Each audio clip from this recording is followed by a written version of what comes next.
let us see the operations performed on the linked lists. The first one is insertion at the beginning, that is called push.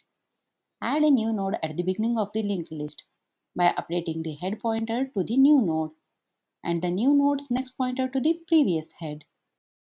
Insertion at the end, that is append. Add a new node at the end of the linked list by traversing to the last node and updating its next pointer to the new node. Insertion at specific position. Insert a new node at specified position by updating the next pointers of preceding and succeeding nodes accordingly. Deletion at the beginning, that is pop.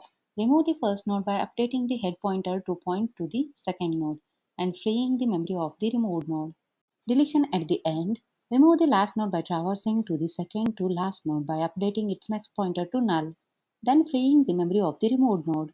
Deletion at specific position. Delete a node at specified position by updating the next pointers of preceding and succeeding nodes accordingly and freeing the memory of the removed node.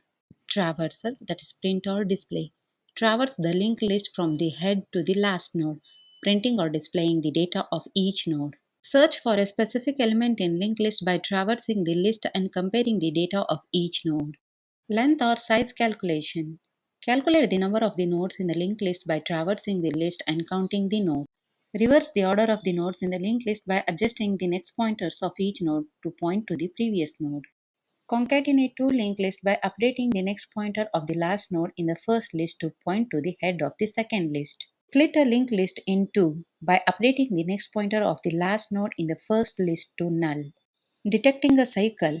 Check if the linked list has cycle or loop by using the Floyd cycle finding algorithm or similar techniques. Finding the middle node. Determine the middle node of a linked list, often used in various algorithms. These operations provide the basic functionality needed to manipulate and manage data in linked list.